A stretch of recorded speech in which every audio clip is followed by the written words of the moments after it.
This is a special What's Next. There's a lot of us here. Thomas O'Neill White, Jay Moran, Dallas Taylor, Charles Gilbert, and we are at the Niagara Falls Underground Railroad Heritage Center with Director of Community Engagement, yes, Saladin. Thanks for having us. Oh, thanks for visiting. So, tell us a little bit about the Heritage Center. Right now, we've got a couple groups coming through, a couple groups of kids coming through. Tell us about the center. Tell us about the history of the center. Yeah, so first I think it's important to state that this is the first black institution in the city of Niagara Falls in over 30 years. And that's vitally important because what that indicates is a community of our people here's voices and heritage and history hasn't been told or shared in the public domain. And we pride ourselves on that. That's the foundation of our mission, centering black voices and making sure that our community members' voices and their heritage and history is actually shared. We're right inside of 1863 Customs House, and this was on one of the 7 sites to save in New York State. So a bunch of us as community advocates, public officials had to come together to literally save this building. Once we saved that building, we had to restore it, put it on a historic registry, and it took about a decade of advocacy and research in order to discover the stories of the Underground Railroad. And then we hired a design firm, and eventually what came to be established was our Underground Railroad Heritage Center. So you had the idea over a decade ago for a heritage center, yes, but you needed to find a building, or did you have this building kind of like, we like this place? Well, the process was actually organic, and I think that the most beautiful thing about the process is we live in a city where there's a lot of apathy, right? And a lot of times community members may not think that they have the capacity or agency to be able to be involved in projects like this. So to be able to take something from inception to conception was huge in terms of people seeing what was possible, especially under circumstances where many people did not believe or have confidence or faith in our ability to actually create this institution. And for it to be a thriving institution here today is something that is very, very important.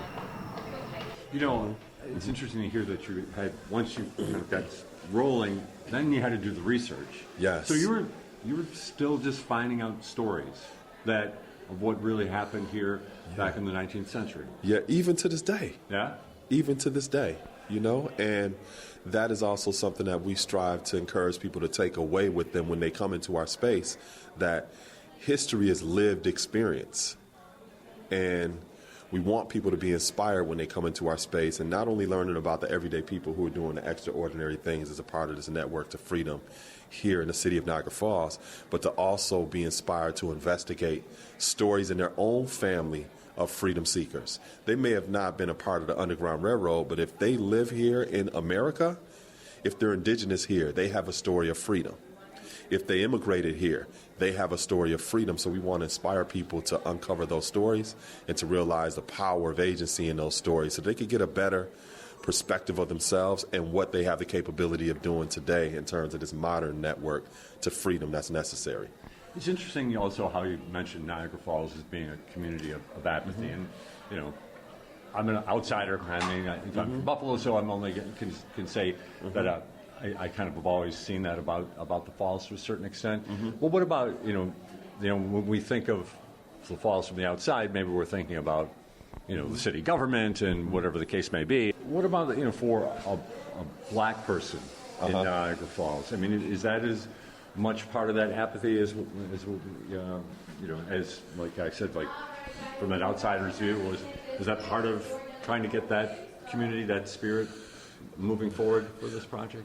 Yeah, and not only in terms of centering the voices of black people or people of African descent within a city, but also being demonstrative or to demonstrate the possibility of doing that for all community members, because this is our history here in the city of Niagara Falls, which is connected to a national history.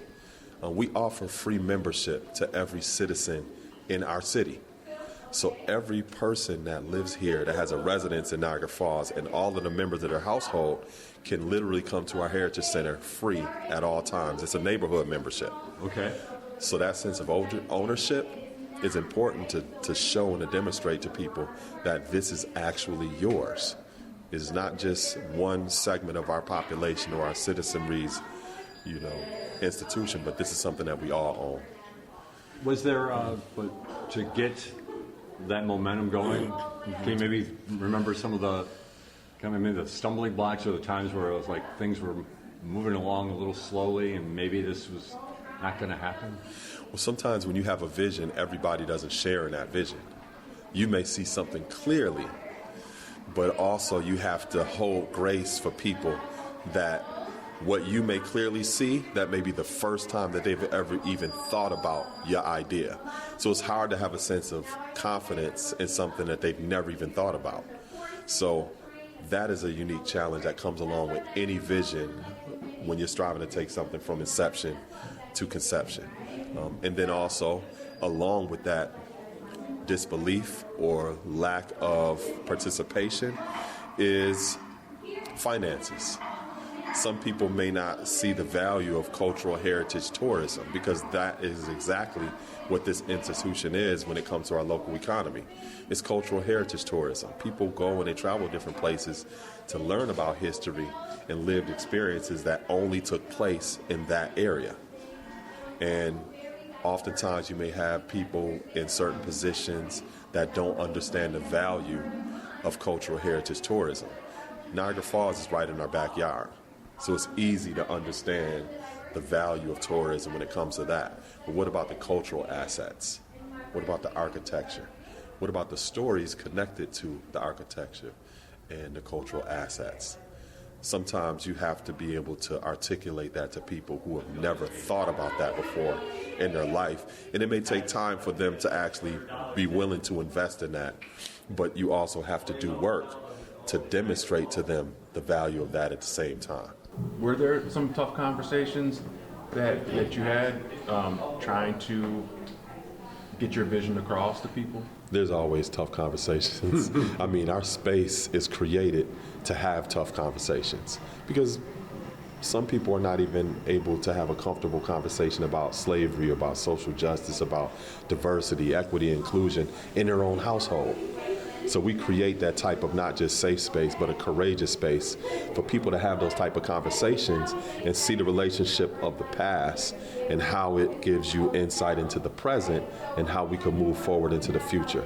So when people come into our space, we have conversations about the current political landscape. We have conversations about books being banned in certain school districts in cities around the country. We have those type of conversations, and facilitating those conversations willfully, we can help encourage people to come to a conclusion of agency, what they can actually do about that. Because again, we're oftentimes fighting apathy and a person's inability to think that they have the agency to do something. So. Well, before we went on the air, you gave us a little background, and I thought this is a really interesting thing about when you were getting your architect to help put this together and design this place, you had to separate from the original designer. Let's get into that story a little bit because it tells us a lot about just about how the narrative of America is spoken, I think, to a certain extent. You had to separate ways with this designer. Give us that background. Yeah, so one of the things that I was mentioning is that a lot of times when you're dealing with stories that are specific to a community of people that may have never been centered historically, it may be very challenging for others to feel comfortable enough to allow those stories to actually be centered. Right. And there's a lot of conversation that goes on. I mean, women understand this all of the time. I tell people, when you look at women are typically considered minorities, right? But when you look at it from a numerical perspective, women, when you look at ratios, there are more women in the population than men. So when they say minority, that is not a definition in terms of numerical value. They're being called minorities based upon the definition of being lesser important and significant, which means when it comes to dynamics of power, women's voices and their presence is oftentimes not centered in spaces. And it may be very difficult for men or males who have always been accustomed to being the center of a conversation or the decision maker or the leader to step aside and to respect the fact that a woman may be best qualified to be able to be centered in that situation, right? I mean, even when we talk about history, that's exactly what it is. It's his story. It's not her story. It's not the story. It is definitely not our story. So that was a challenge that we encountered in terms of a design firm because it was difficult for them to appreciate and value our perspective as experts in this history. And at the same time that we know exactly what we're talking about in terms of the vision and what we would like to see. So there was some, again, going back to this relationship with this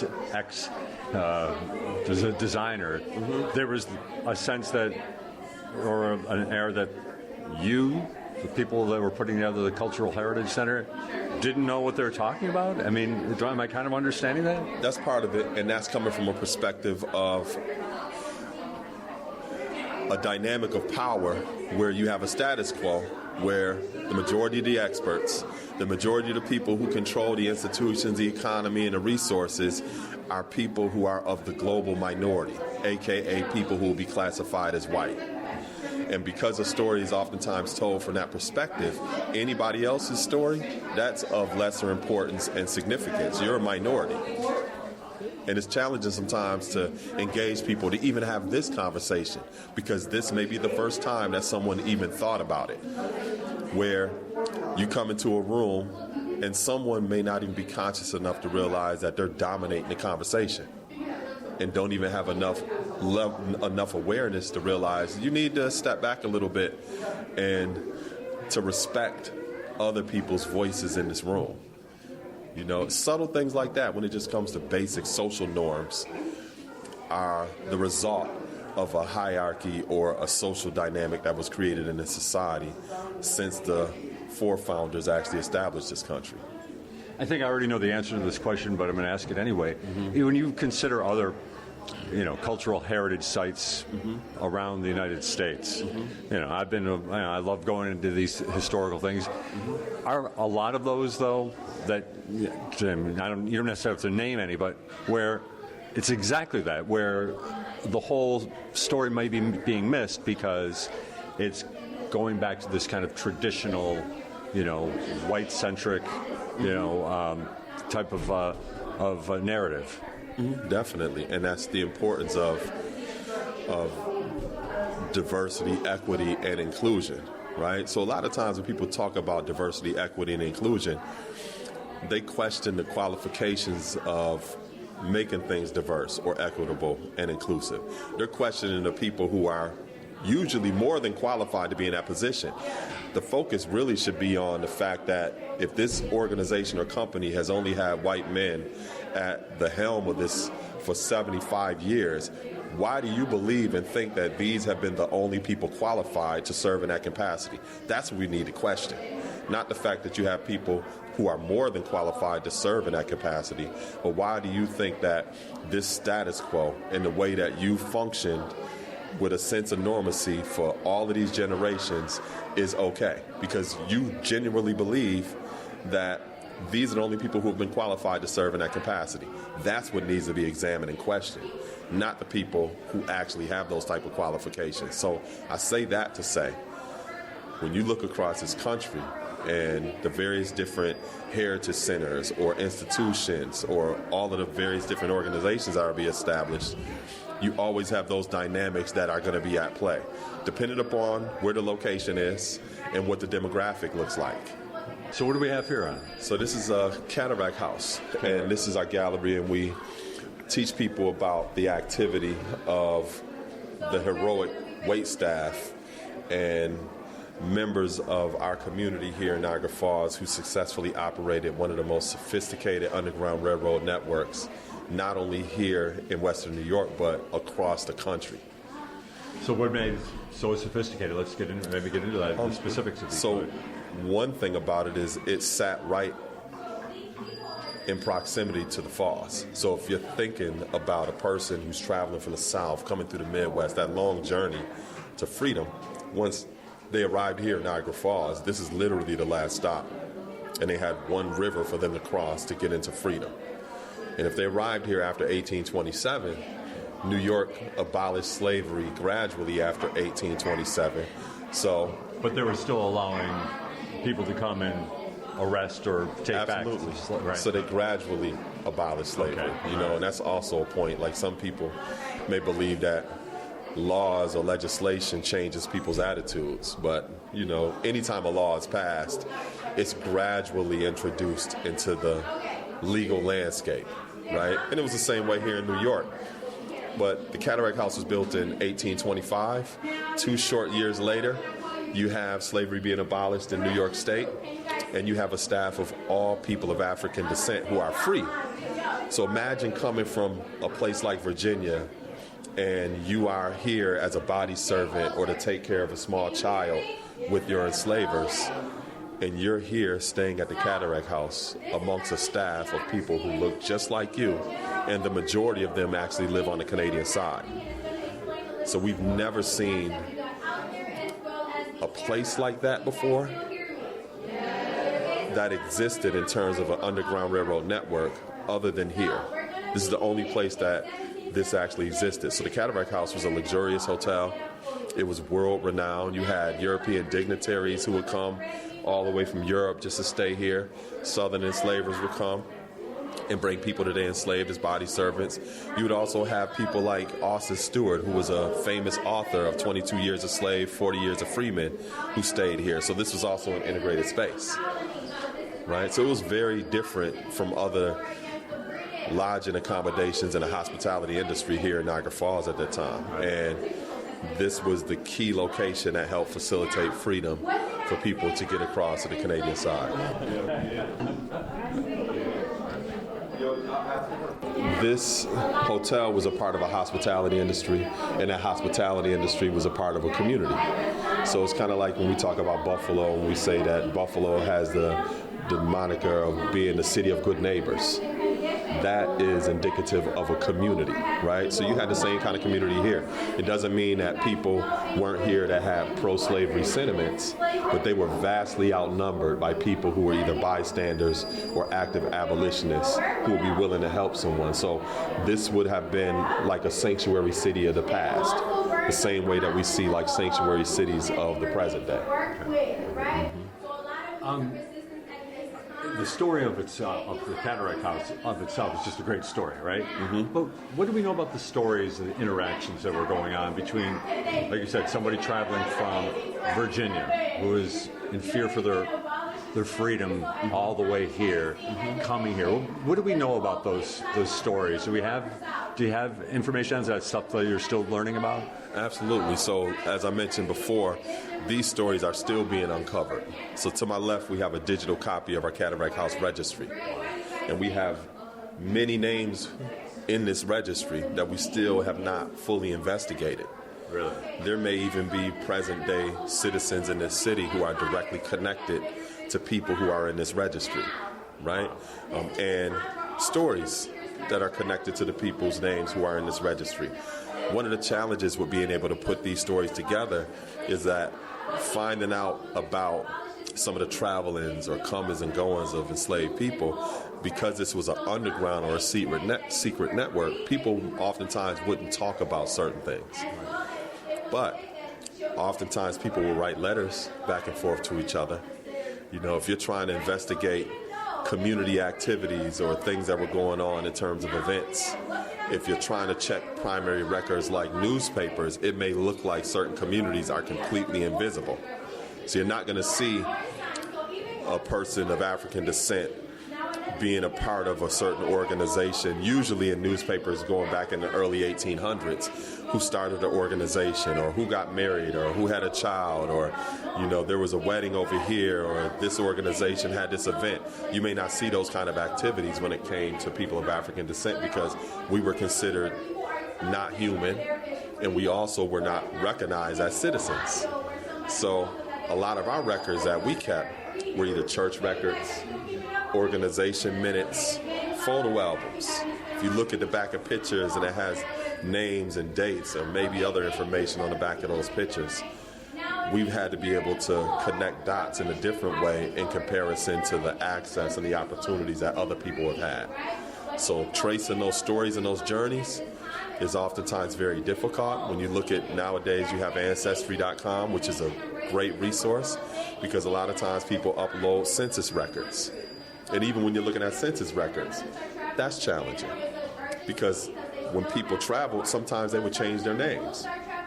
And if you were striving to escape slavery and your name was John in Georgia, by the time you got to New York, your name might be James and you're from Alabama. So people would oftentimes make choices like that in order to elude their captors. And that oftentimes also makes it difficult to be able to trace and connect some of those stories. And speaking of stories, you've got a personal story. Yes. With Underground Railroad. Absolutely. So my third great grandfather is a man by the name of Josiah Henson. And Josiah Henson was the protagonist or the lead character that the author Harriet Beecher Stowe used in her famous 19th century novel, Uncle Tom's Cabin. She published that book in the mid-1850s, shortly after the passage of the Fugitive Slave Act. And when she published this book, my third great-grandfather's biography was actually circulating amongst abolitionist reading circles. So his book is called Josiah Henson, formerly a slave, now an inhabitant of Canada, narrated by himself. And his book was published in 1849. So because his book was published during that time period, people got exposure to who he actually was. Okay. He actually made his journey from Owensboro, Kentucky, and it took him and his family 41 days to travel from Owensboro, Kentucky, and he had 4 small children with him. 2 were so small he had to carry them in a knapsack on his back. Took that journey from Owensboro, Kentucky, made it through Ohio, stayed with an indigenous tribe there that welcomed them into their village, known as the Anishinaabe, gave them food, lodging. 2 scouts in the morning time pointed them in the direction of Sandusky, Ohio. Once they got to Sandusky, Ohio, they were able to board a ship called the Schooner Commerce that was captained by a man named John Burnham, and he took them from Sandusky, Ohio, right to Buffalo, New York. And they crossed on October 28, 1830, in a place that is known as Freedom Park. Today it's known as Broderick Park, or the Foot of Ferry, right across over into Fort Erie. And then from there, lived in a community right across on the Fort Erie side known as Little Africa for several years. And then the family moved further north to a place that was called Dawn. Today it's known as Dresden, Ontario, Canada. He was able to found an entire community there known as the Dawn Settlement, built the British American Institute, and then he would also come back and forth into the United States in the role of an abolitionist. So his story became well known once he published his biography, and that is what Harriet Beecher Stowe got actually exposed to. Now, when she published her book, Uncle Tom's Cabin, it was the best-selling novel of the 19th century, and it was the first time that slavery was actually put on public display.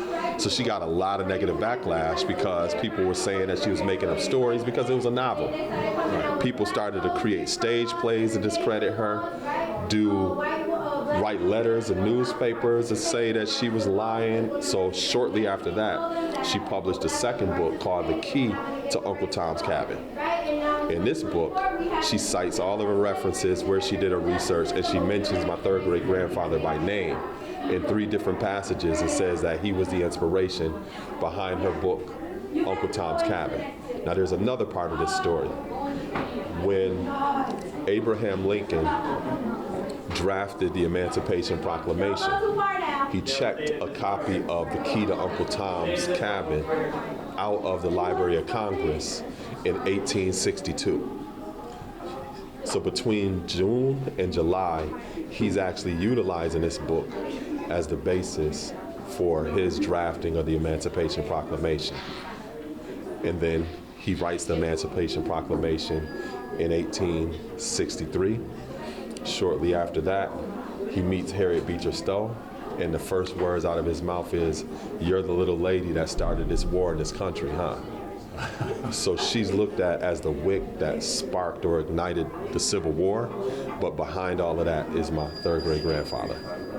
So it's your third great-grandfather? Yes. So my grandmother, Inez Dorsey, was born through his family in St. Catharines. Okay. So St. Catharines was a community of people of African descent that was known as Colored Village. And this is the community that Harriet Tubman temporarily settled in.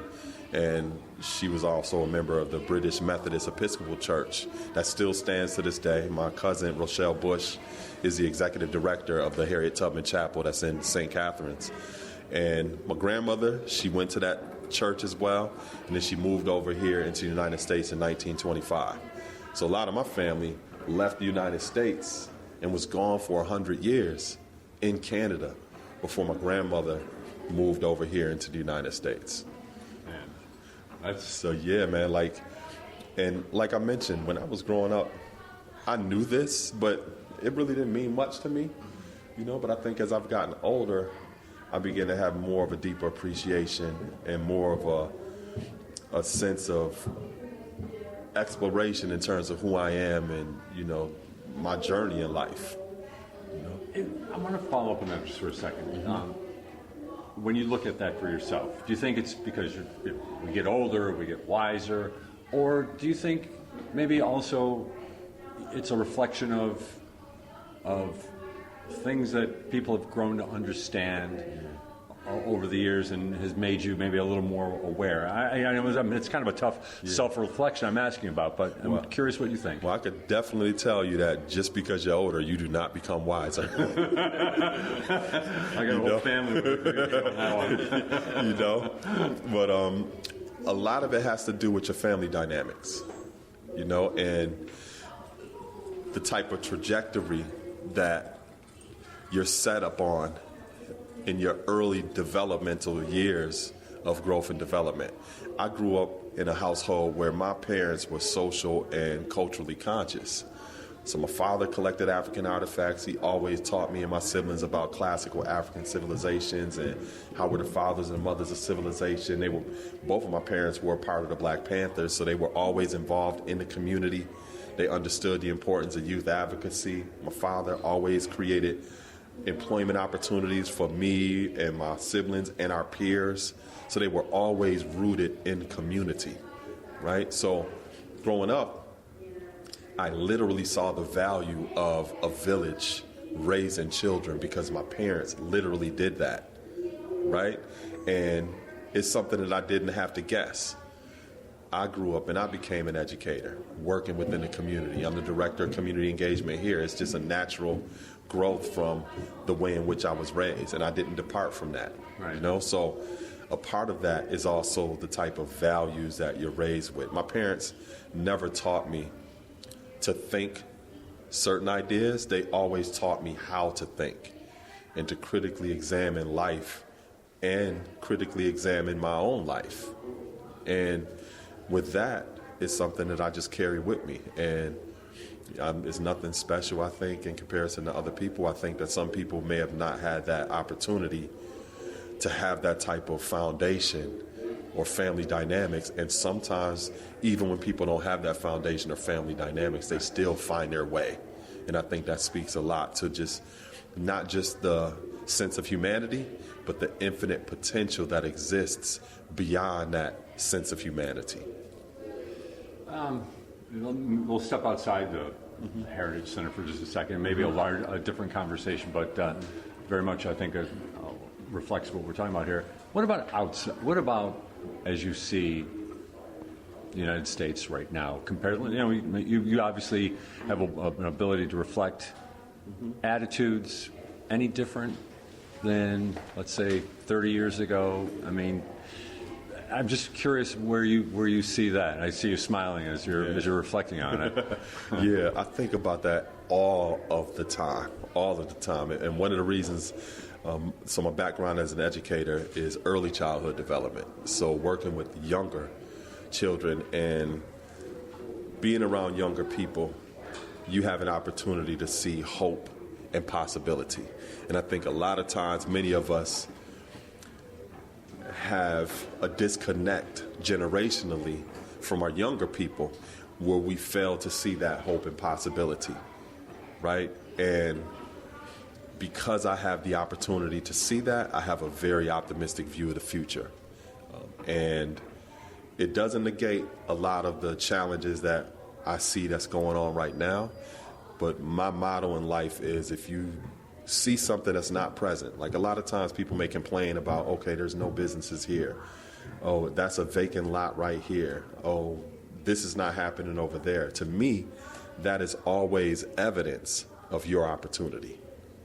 It's evidence of your opportunity. And that is the way that I look at it. And I strive to inspire and encourage that in the next generation, because in a lot of ways, I don't have a lot of confidence and hope in some of the elder generation who are in a position to make certain decisions right now. But my way of bringing about a solution is to empower the younger generation so that they don't become those type of adults. What challenges do you see the younger generation having as they move forward in life? Part of it is that sometimes people think that they're not qualified to have a voice. You know, I've been to many conferences and retreats where you have adults talking about what we need to do for youth, and there's not one youth that's been invited to the conference or the retreat. Like, how do you expect to solve a problem and you're not including people? I've been to poverty conferences where there's not one poor person there or one unhoused person. Everybody has suits on. And they're driving away from this in a luxury vehicle. So the sense of voice and place and representation is something that the younger generation is, and you've seen this generationally, not just today. You go back to the 50s or the 60s, you see the exact same type of disconnect. And that is one of the reasons why when we see movements of change, it is always younger people who are at the forefront of bringing those changes. And usually they're the loudest, they're the ones who are protesting the most because they're not being heard. And I think they have a lot of answers and solutions, and it really requires us who are a little bit older to be willing to actually listen to them, because they're literally going to be our leaders in the future, and just equip them with the proper tools so that they can make better decisions than we did, which also requires some sense of vulnerability, because we have to acknowledge, like, we may have not made the best decisions. And some people, they are always right. Yes. What's Niagara Falls? What's Niagara Falls for people of that? What's it like for people of African descent?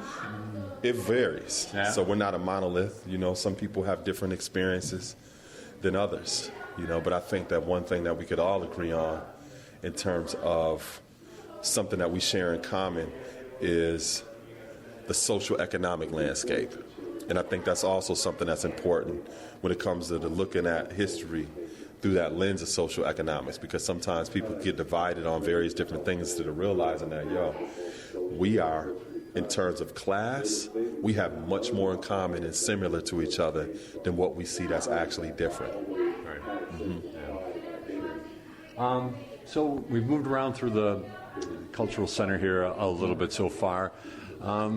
Talked about just how it all kind of came to, you were talking about it before, like, it was an organic development here, but now you have to put it into action, and here we are. We're kind of like moving through this space. Yes. Just talk a little bit about what some of the thought process and what you really wanted people to experience as they came through. So part of that is when we first opened our doors in May of 2018. Our plan was to prepare ourselves for guided tours and to maybe give it a month or two before we're able to start bringing people into the space for tours. That did not happen. We had people signing up for group tours. We had organizations signing up. We had people who wanted to book their family reunion and bring them into the space. So we had to give our community members and people who wanted to come into the space what they actually wanted. So that became a process of being able to put our Freedom Conversation Tour together. And when I say Freedom Conversation Tour, that's a little bit more unique than if you go to a museum or an art space where you have a docent that kind of gives you a tour. Our tours revolve around conversations. So we facilitate dialogue with guests that come into the space so that not only are they learning about some of this content, but they have an opportunity to share.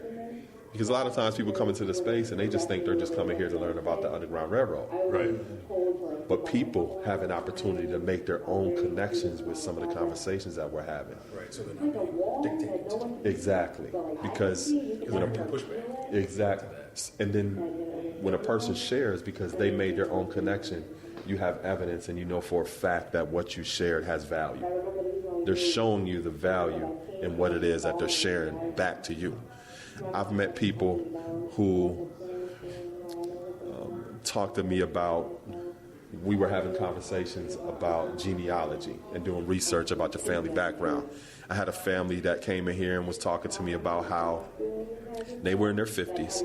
They had just learned recently that their last name was not their ancestors' last name when they first came to America, because they were doing research and they realized that their family came from Ireland. And they literally changed their last name because they were business owners, and they knew that if they were rooted in the community and they had that Irish last name, that people would discriminate against them. So they changed it to assimilate into the society. But when they had children, they never told their children this story. When they got older and had children, they never told their children this story. So here you have 3 generations later of people just finding out in their 50s that the last name that they've always had and had pride in is not even what their ancestors had when they came to this country. And that is an epiphany that they had just coming into this space. They probably didn't come here thinking about we were going to be having this conversation. They probably just came here thinking they were going to learn about Harriet Tubman or something. But it's the way that we craft these conversations where people have an opportunity to share and to make the connections themselves in terms of this universal story of freedom seekers. We use the Underground Railroad as a backdrop to talk about freedom seekers, but this is a universal story. And like I mentioned originally, everybody has a story of freedom in their family. And it's on a person to discover those stories, because it's also a sense of knowing their own potential to be able to meet challenges, obstacles, and to overcome. And that is a fact because they are here right now. You would not be here if your family did not overcome those obstacles or challenges. So it's important to learn those stories and those decisions that people made in order for you to be here.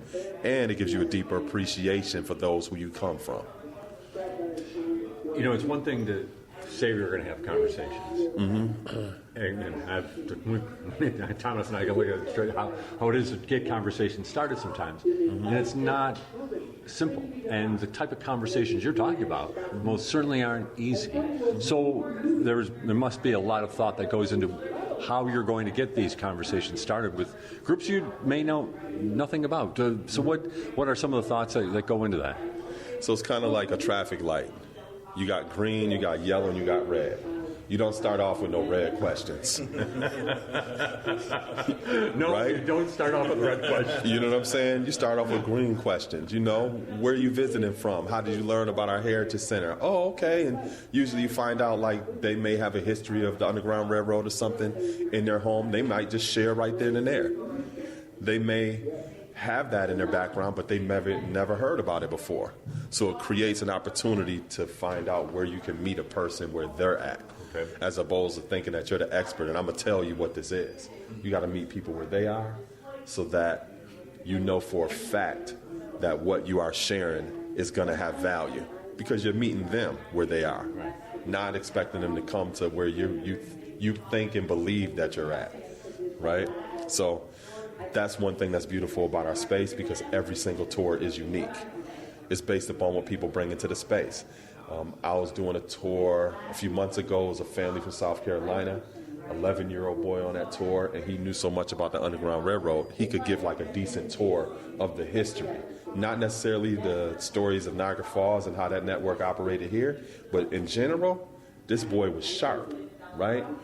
And he got that from his family and the school that he was going to. But then I've met people in their 60s who never heard of the phrase Underground Railroad before in their life, and they were not from another country. They were right from America. So engaging people and finding out where they are, you meet them where they're at. So those are green light questions. What about the red light questions? The red ones we're about to get is, what do you think about those 34 felonies that the former president just got? That's going to be a red one for some people, right? Yeah. And you have to figure out a way. Oh, definitely. Oh, without question. Somebody's going to have that conversation and want to discuss that from various different perspectives. Some people may want to discuss that from the perspective of, that's good. Some people may want to discuss it from the perspective of, he's unfairly being treated, right?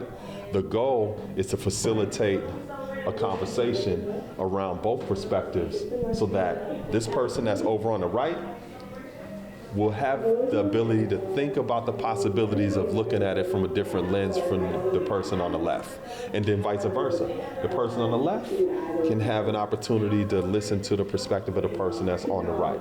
The goal is, if we're going to have this conversation, what are you going to do about it as an everyday person living in a local environment that is connected to a local government, that's connected to a regional government? What power do you have, regardless of how that situation actually ends out, right? So we don't run away from none of those type of conversations. We create this space where people can feel comfortable enough to say, this is what I'm feeling.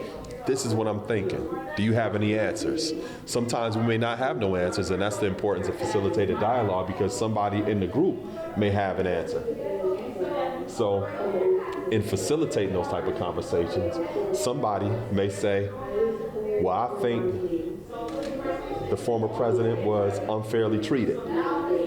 I may pass it off or give an alley-oop to somebody else and say, well, what do you think about that? Do you think that's possible? I don't think that it's possible. Okay, well, do you think that it's possible? Yeah, I think it's possible. Okay, have you ever seen any other instances in history where something like this took place? And you can have conversations now where people have an opportunity to actually think outside of the box instead of just sharing something based upon their feelings. So we're like traffic, guards, crossing guards. We facilitate conversations, and sometimes it's uncomfortable. But the goal is to strive to get people to a place where they can think about the possibilities, and then also their own sense of agency to be able to do something about it. I'll ask a red question here, because it's probably a question that came up now that you've mentioned the former president. I'm curious, have there been discussions about former President Trump and I've had these conversations. Is he a racist? He's not a racist. I've heard these types of things. I don't necessarily want to ask you yes or no about that question, but the type of conversations I'm assuming have occurred right in these spaces. Oh, yeah. What do we hear from people? Man, I've had teachers come in here from Florida, and they were teaching in the school district in Florida, and they were telling me about the challenges with being able to teach certain subject matters because of the way that the governor has come down on some of the school districts in terms of content and the usage of certain type of phrases or words. And she was personally telling me how she's been struggling with being able to navigate and to do her job as an educator, to make sure that her students are critical thinkers, but yet not being punished at the same time based upon the political landscape right in Florida. We've had people come through the space that are proudly wearing Confederate flags, right? And we have conversations about that. Some people will say, well, it's just a sense of pride. So then now you can get into another conversation. What kind of pride? What are you proud of, right? Depending upon whatever is happening in the current political landscape or even in the entertainment space, people will bring that into the space to try to get some sense of clarity. So as an institution, many organizations and agencies within our own community kind of come to us and look towards us for that leadership or guidance around these type of subject matters. So we partnership with our local school district, and there was an incident that happened at an Erie County school and a local school district where there was a soccer game going on, and some of the students here in this school district were playing at a soccer game, and the students at the other school district were making monkey noises and calling them out of their name. It took parents and advocates to come together to show up at the school board meeting at the other school district, and our superintendent at our school district also engaged the superintendent of that school district, and out of that came a project and an initiative where students from that school district now come together as leaders with students from this school district, and they do cultural enrichment activities so that they are in a position of agency to be able to teach their peers of what's appropriate, what's inappropriate, and so that they have that knowledge and wisdom. So that was an unfortunate incident that happened, but out of that came something productive. So we strive to take the same approach with people that may come into this space that may have certain type of ideas that some of us may or may not agree with. As an educator yourself, does it worry you to see across the country these school districts basically censor books, censor education?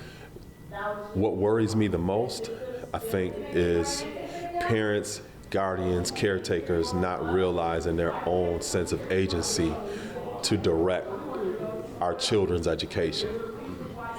That even if somebody bans a book or does something like that, you have to figure out another way in order to help make sure that our children have these resources. And what worries me is sometimes parents, guardians, and caretakers may not be proactive or know their sense of agency to do it for themselves. And that's the kind of household that I came from. You know, my parents were all about self-determination and about being critical thinkers, and if there's a roadblock in front of you, figure out a way to navigate around it, through it, beneath it, above it, push it out the way, do something in order to make sure that you're able to successfully, go on the other side. So that's what worries me the most. I think just the masses of parents, guardians, and caretakers relying solely on institutions to control the education of our youth instead of realizing their own power to primarily do that. As you said earlier, it takes a village.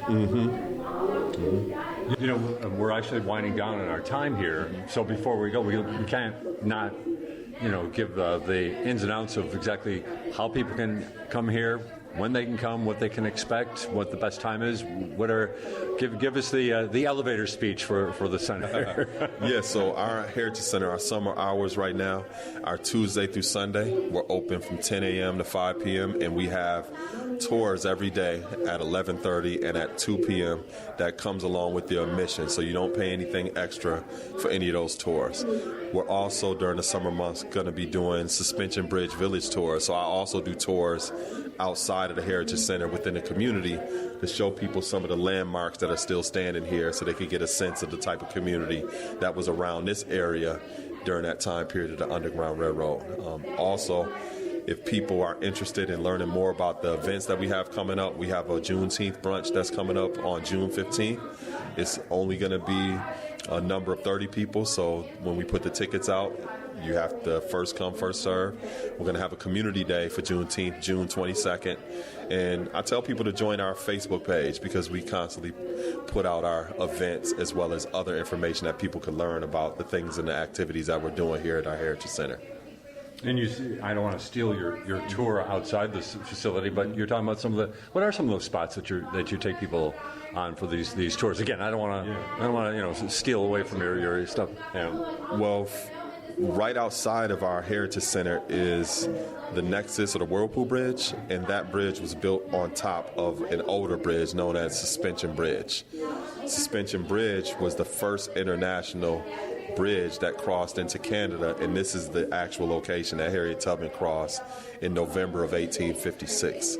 So I show people some of the remnants of the Suspension Bridge, which is literally right outside of our doors, and talk to them a little bit more about how this was an actual rendezvous point for freedom seekers. And I say rendezvous point because the station master, William Still, who lived in Philadelphia, in his notes often wrote about Suspension Bridge Village being a rendezvous point for freedom seekers. So he would direct people here to Niagara Falls, and Harriet Tubman was one of those people.